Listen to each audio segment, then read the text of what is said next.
आता पाहणार आहोत न्यूज टॉप 9 सुरुवातीला 9 राजकीय बातम्या। मिलिंद देवरांकडून काँग्रेस सदस्यत्वाचा राजीनामा ट्विट करून राजीनामा दिल्याची माहिती। मिलिंद देवरा आज दुपारी 2 वाजता शिंदे गटात प्रवेश करणार। मी विकासाच्या मार्गावर जातोय, काँग्रेसला सोडचिठ्ठी दिल्यानंतर मिलिंद देवरा यांची प्रतिक्रिया। मी विकास मार्गावर जाता है, मैं विकास के मार्ग पे चल रहा हूँ। बहुत बहुत धन्यवाद। मी विकास मार्गावर जाता है, मैं विकास के मार्ग पे चल रहा हूँ। बहुत बहुत धन्यवाद। मिलिंद देवरांच्या राजीनाम्यानंतर राहुल गांधी ऍक्शन मोडवर। राहुल गांधींची दिल्लीमध्ये महत्त्वाची बैठक सुरू असल्याची सूत्रांची माहिती। मणिपूरला जाण्यासाठी निघालेले राहुल गांधी विमानतळावरून घरी परतले।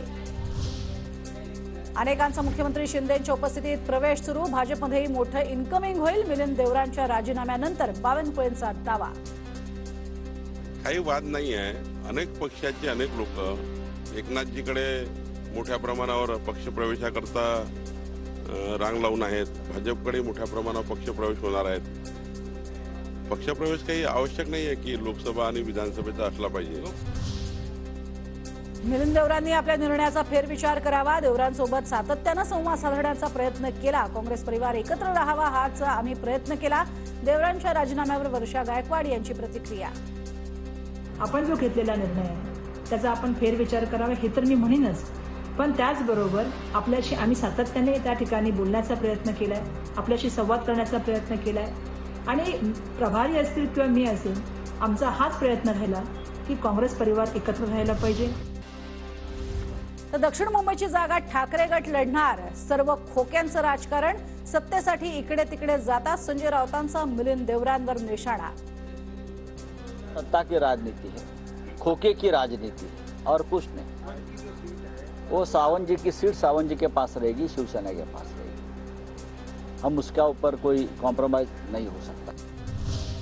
हिम्मत असेल तर स्वतःचा पक्ष उभा करा, मग उड्या मारा। कोणी काकाच्या तर कोणी दुसऱ्याच्या बापाचा पक्ष चोरतोय। दिल्लीतील 2 बापांच्या जीवावर पक्ष चोरला। संजय राऊतांचा शिंदेसह अजित पवारांवर हल्लाबोल।